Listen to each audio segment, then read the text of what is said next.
right, welcome back to the channel, everyone. Got some news to share with you guys today, but first we're going to dive into what we're going to be working on today. So today we're going to be working on our Dodge 1-ton, the 2004. And what we're going to be doing is changing the fluid in the transfer case, which we'll go more into that after we walk through some of the tools we're going to be using. But let's go ahead and go to the back of the truck and check out the tools. All right, so some of the tools we're going to be using today is the drain pan. This is what we're going to be putting back in our transfer case. The transfer case calls for ATF4, so that's what we're going to be using. Unlike, our transmission where we went with something different, we're going to stick with the ATF4, just the O'Reilly's brand. You're going to need a pump, so you've got a fill cap and then a drain cap. You'll take both of those off and you'll put the tube, the hose here. Sorry, trying to do this one-handed.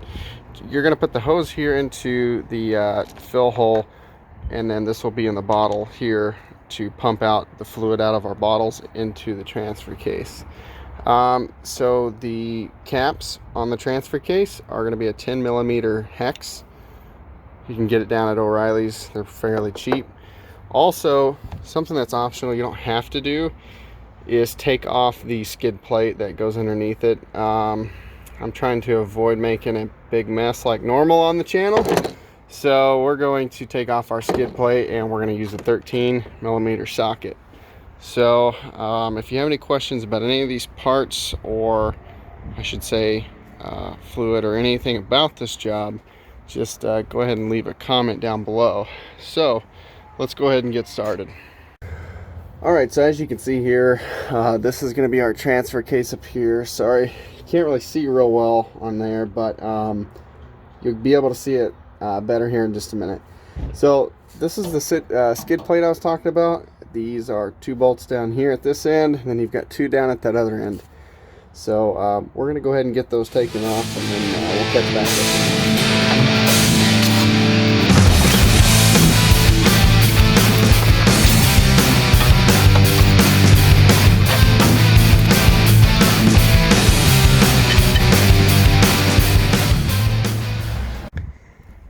So here's our transfer case. This truck particularly has a NV271D model in it. And if you need help identifying yours, should have a little plate stamped on it here.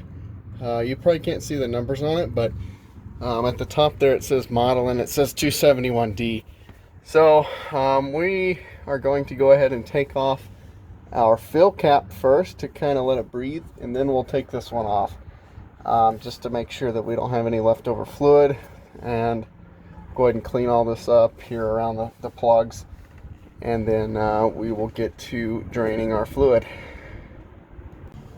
Alrighty, so we're going to take our 10mm hex bolt, or hex socket I guess you could say, and we're going to go ahead and remove these. We're going to remove the top one first, which we're going to get our pan under here, because as you know, if you've seen any of our other videos, we're pretty keen to making a mess, especially when it comes to transmissions and anything of that nature. So we'll go ahead and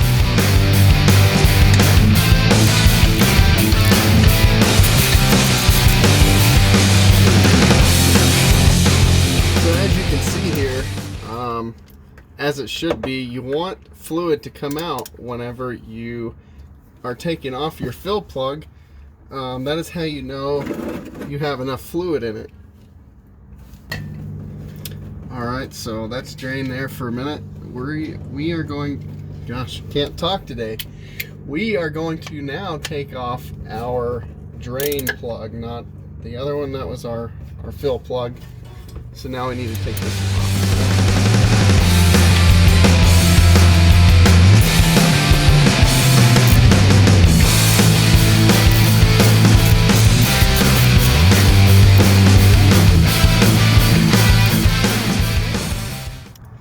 As you can see, the fluid, it's nice and red, has a red color to it, just like it should.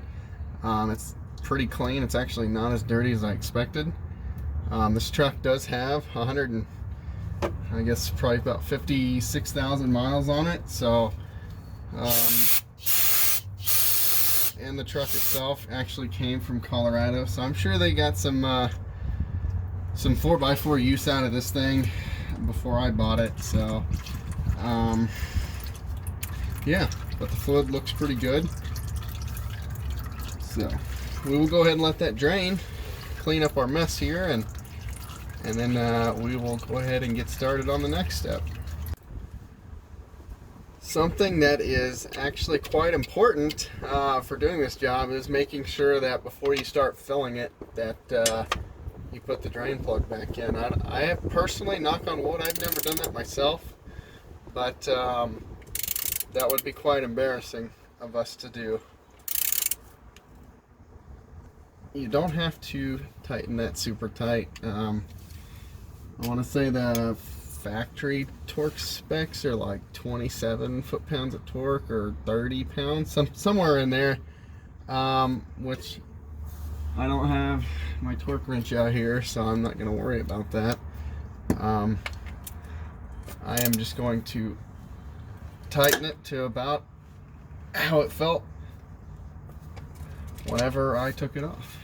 So now we're going to go up top and grab our oil, so we'll be right back.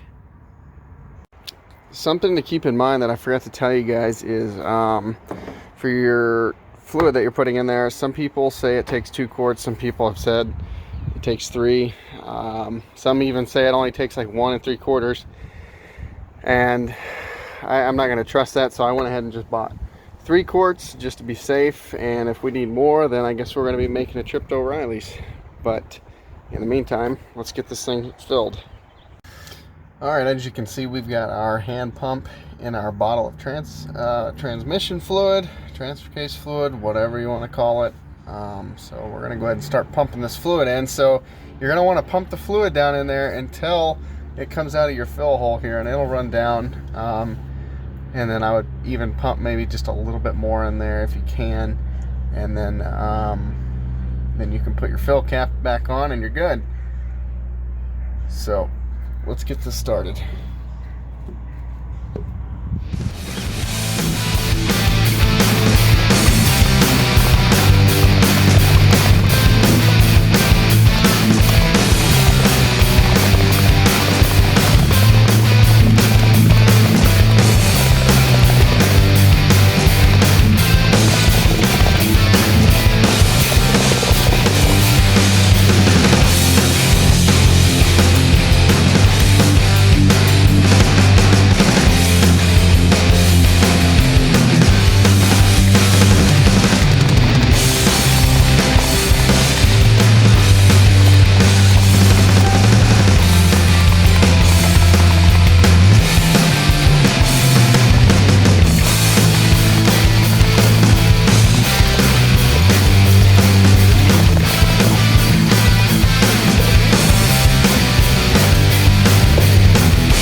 There, so we want to go ahead and put our fill plug on.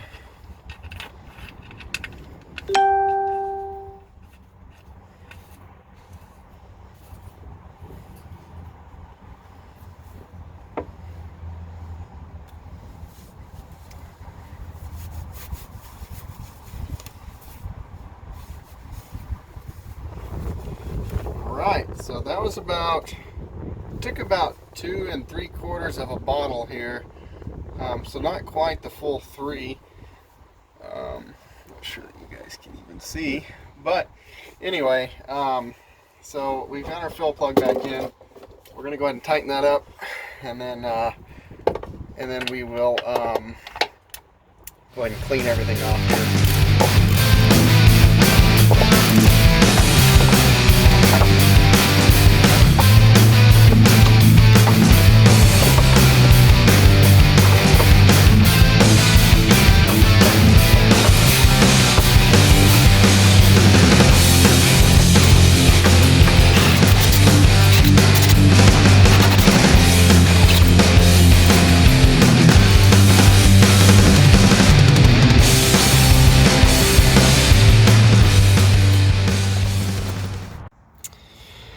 Well, and like every other video, there's always a tool that breaks on us for some reason.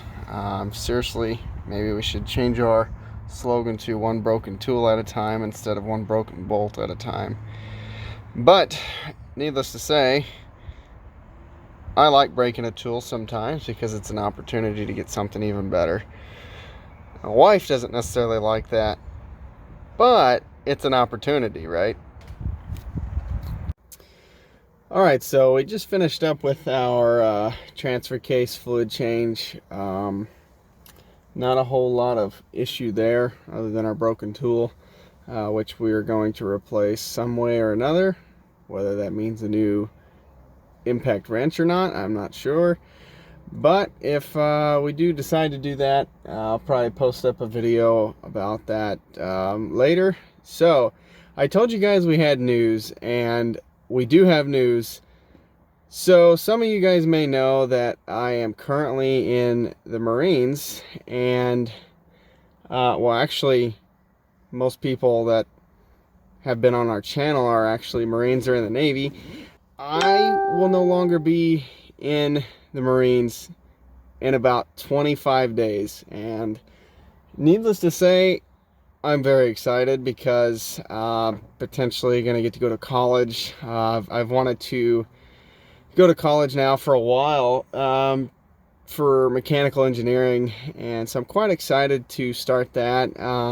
Don't know when I'll be starting that, but 25 days and counting down. Super excited. Yeah, I can't wait. So but anyway, so that was the big news that we had, that I had, I should say, and I'm very excited. I can't say that enough. I'm very excited. William, you will be jealous of this, so, I told you. But, yeah, so that's pretty much going to wrap up this video for our transfer case fluid change on our 2004 5.9 liter Cummins turbo diesel. So it's got the MV271D. Just make sure that you identify which one yours has, and if you have them pull it up at O'Reilly's by your year and truck, or year and make and all that nonsense, then they'll tell you the fluid specs if you ask them, and they can tell you what kind of fluid. If it's a Dodge, it's probably going to be ATF4. But anyway, wrapping up this video, please like, subscribe, and comment on this video if you liked it. So and also go check us out, our Instagram page, Facebook page. Yeah, so I think that's about it, and that'll wrap this video up. So thank you for watching, and until next time, have a good one.